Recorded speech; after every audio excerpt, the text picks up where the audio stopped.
সুপ্রিয় দর্শক, আমি ইয়াংওয়েমিং স্বর্ণা চীনের কুনমিং থেকে আপনাদের সবাইকে জানাচ্ছি আন্তরিক শুভেচ্ছা। আজকে আমাদের সাথে যোগ দিচ্ছেন বাংলাদেশের মাননীয় ডেপুটি স্পিকার জনাব কায়সার কামাল। তিনি এবারের ইউনানে অনুষ্ঠিত ৭ম চীন দক্ষিণ এশিয়া সহযোগিতা ফোরামে অংশগ্রহণ করেছেন এবং বিশেষ ভাষণ দিয়েছেন। স্যার, আপনাকে স্বাগত জানাচ্ছি আমাদের অনুষ্ঠান থেকে।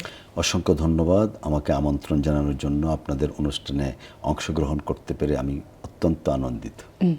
তো এবার ১০ম চীন দক্ষিণ এশিয়া এক্সপো আসলে এখানে বাংলাদেশকে প্রধান অতিথি দেশ হিসেবে সম্মান দিয়েছে এবং আমরা শুনেছি, অনেকেই বলেছে যে ইউনান কুনমিং এক্সপো ইতোমধ্যে চীন এবং বাংলাদেশের মধ্যে চীন তথা দক্ষিণ এশিয়া দেশের মধ্যে যে বিনিয়োগ এবং বাণিজ্যিক সম্পর্ক সহযোগিতা সম্প্রসারণের একটি গুরুত্বপূর্ণ মঞ্চ হয়ে উঠেছে। তো এক্ষেত্রে আপনার একটু মতামত জানতে চাই। অফকোর্স, যে এক্সপোটা হয়েছে 10th China south Asia exposition, এখানে বাংলাদেশকে যেভাবে গুরুত্ব দেওয়া হয়েছে এটা বাংলাদেশের জন্য অত্যন্ত সম্মানের জায়গা। বাংলাদেশের থিম পেভিলিয়ন করা হয়েছে। সো এটা থেকে প্রমাণিত হয় যে চৈনিক সরকার অর্থাৎ চীনের যে রাষ্ট্র কাঠামো আছে তারা বাংলাদেশের সাথে যে এক্সিস্টিং সম্পর্ক আছে সেই এক্সিস্টিং সম্পর্কটাকে আরও স্ট্রেংথেন, আরও শক্তিশালী করার জন্য এবং বাংলাদেশকে প্রাধান্য দেয়া হচ্ছে এবং এই প্রাধান্যটা বাংলাদেশের জন্য প্রয়োজন। কেননা আপনি জানেন বাংলাদেশে অপেক্ষাকৃত বাণিজ্যিকভাবে অনেক পিছিয়ে আছে, ইনফ্রাস্ট্রাকচারের দিকে পিছিয়ে আছে, কানেক্টিভিটির দিক দিয়ে পিছিয়ে আছে, টেকনোলজির দিক দিয়ে পিছিয়ে আছে। সো অনেক দিক দিয়েই বাংলাদেশ পিছনে আছে। এই এক্সপোজিশনটার মাধ্যমে বাংলাদেশকে হাইলাইট করা হয়েছে এবং এই এক্সপোজিশন প্রমাণ করছে বাংলাদেশকে হাইলাইটের মাধ্যমে যে চীন এবং বাংলাদেশ একসাথে শোল্ডার টু শোল্ডার কাজ করতে চায়। আপনি কি বাংলাদেশ প্যাভিলিয়ন দেখেছেন? কেমন লাগে? আমি দেখেছি, ইটস ওয়ান্ডারফুল। এখানে প্যাভিলিয়নে আমাদের প্রায় ৮০-৯০টার মতো বোধহয় স্টল আছে এবং এখানে বিভিন্ন ধরনের প্রোডাক্ট নিয়ে আসছেন এবং কিছু কিছু প্রোডাক্ট আসছে খুবই এক্সেপশনাল। যেমন আপনি জানেন বাংলাদেশের একটা প্রোডাক্ট আছে অত্যন্ত ঐতিহ্যবাহী প্রোডাক্ট, নকশিকাঁথা। সেই নকশিকাঁথা আনা হয়েছে এখানে।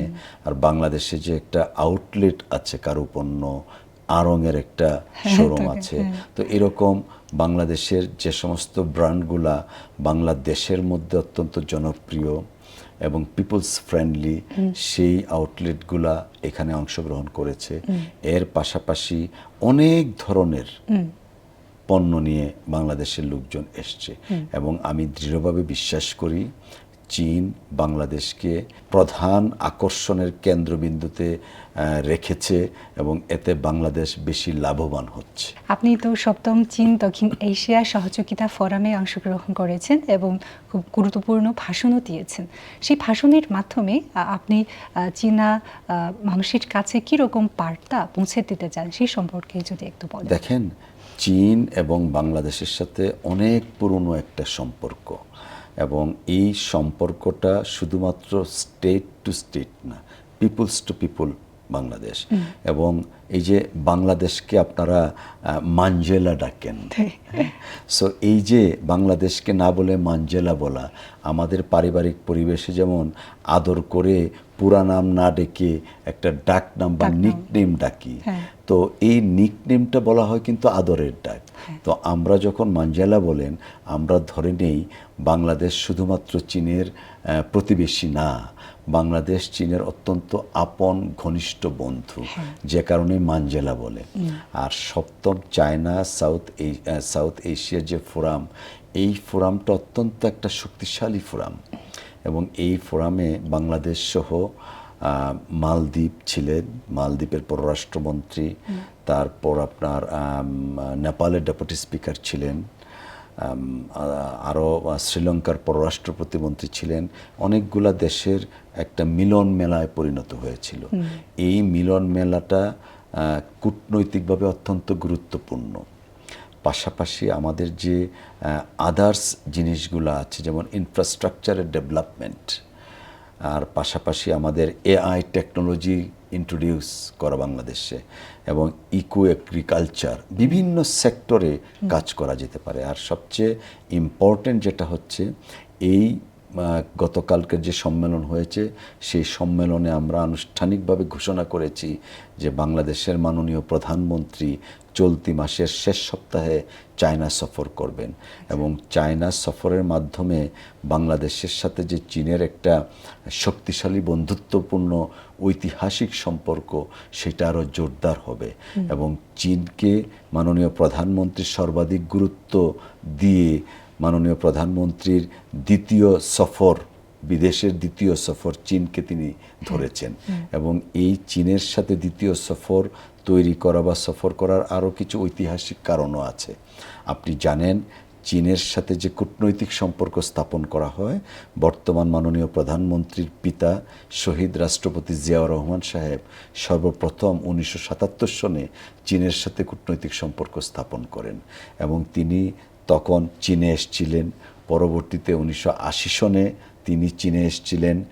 তারপরে আজকের প্রধানমন্ত্রীর তারেক রহমান সাহেবের মা দেশনেত্রী বেগম খালেদা জিয়া, সাবেক প্রধানমন্ত্রী, তিনিও কিন্তু 1991 সনে প্রধানমন্ত্রী নির্বাচিত হওয়ার পরপরই চীনে এসেছিলেন।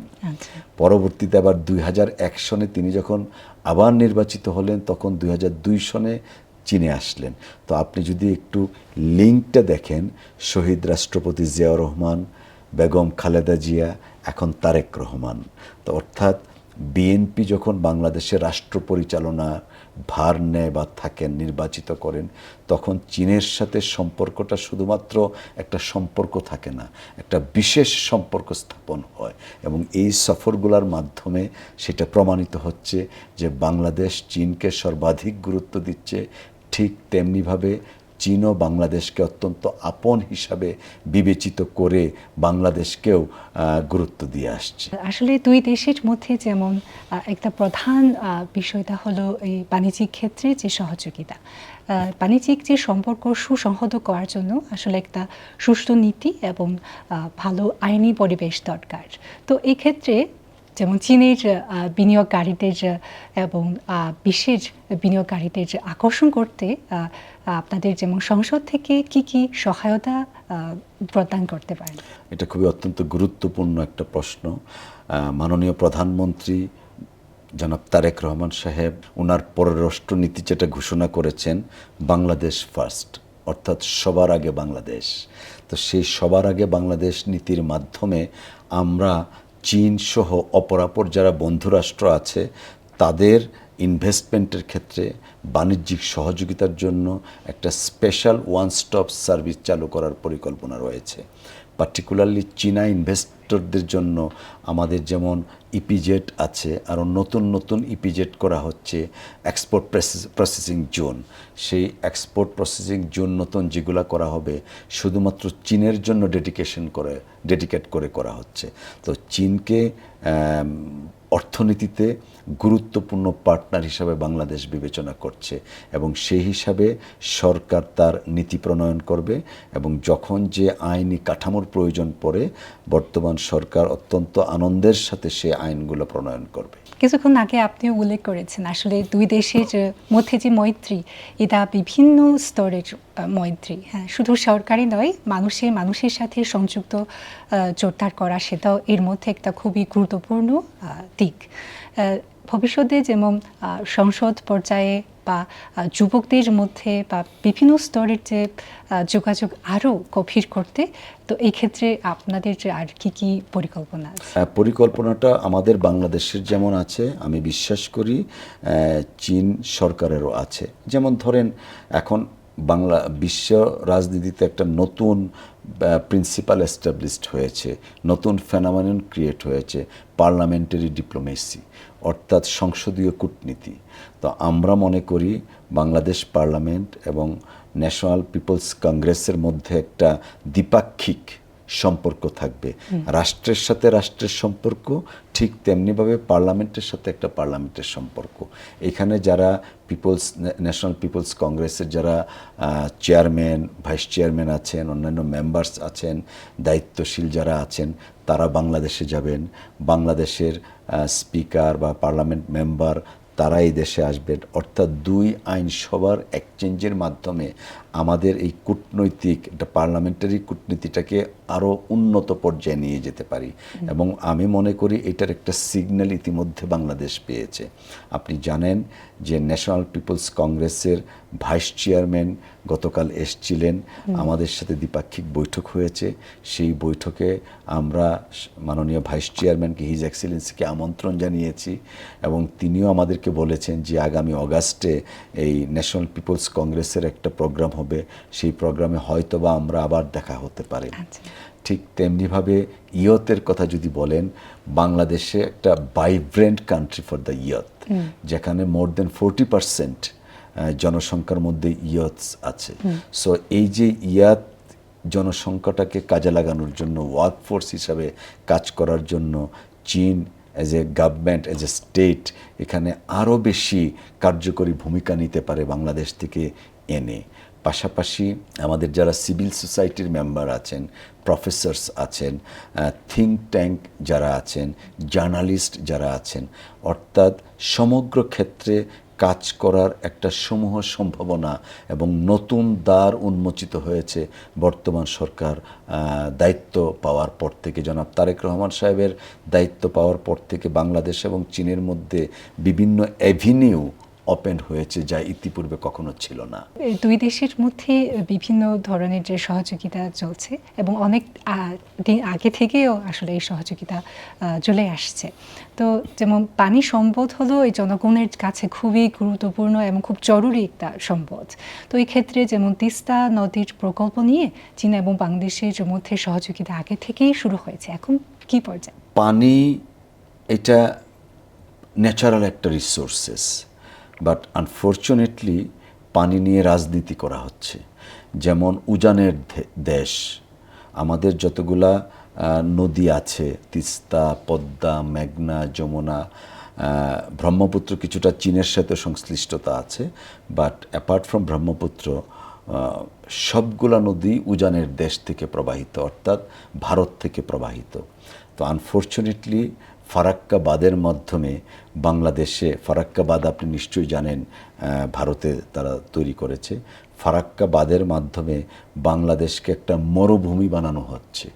এখন আমাদের পানির সংকটটা এমন পর্যায়ে গেছে, পানির স্তর লেয়ার নিচে নামতে নামতে এখন অনেক জায়গায় ভূগর্ভস্থ পানি আমরা পাই না। কেন পাই না? বিকজ এই পানিটা তো বাংলাদেশে আসছে না। আনফর্চুনেটলি ইন্ডিয়ান ফরেন পলিসিতে আমরা দেখি, যখন আমাদের দেশে পানির প্রয়োজন নেই, অর্থাৎ বর্ষা মৌসুমে অটোমেটিক বৃষ্টির পানি আসে, তখন ওনারা ফারাক্কা বাঁধটা ওপেন করে দেন। এতে করে আমরা বন্যায় আক্রান্ত হই। যদি ড্রাই সিজনে, শুকনো মৌসুমে যদি ফারাক্কা বাঁধটা ওনারা ওপেন করতেন, খোলা রাখতেন, আমাদের হয়তো ভালো হতো। এখন তারা উল্টোটা করছেন, প্রকারান্তরে বাংলাদেশের মানুষকে কষ্ট দিচ্ছেন। আমাদের কৃষি পণ্য উৎপাদন করা সম্ভব হচ্ছে না।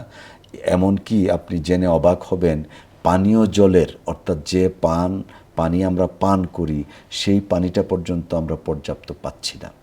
তো এই ক্ষেত্রে আমাদের সরকার মাননীয় প্রধানমন্ত্রীর নেতৃত্বে ঘোষণা দিয়েছেন জনাব তারেক রহমান সাহেব যে পদ্মা নদীতে একটা ব্যারেজ করবেন।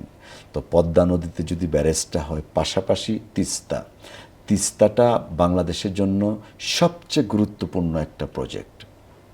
কেননা উত্তরবঙ্গে আপনি যদি রাজশাহী, নবাবগঞ্জ, নাটোর, বগুড়া, সিরাজগঞ্জ, দিনাজপুর, পঞ্চগড়, নীলফামারী, কুড়িগ্রাম, ওই অঞ্চলের কয়েক কোটি মানুষ আজকে পানি শূন্যতায় ভুগছে।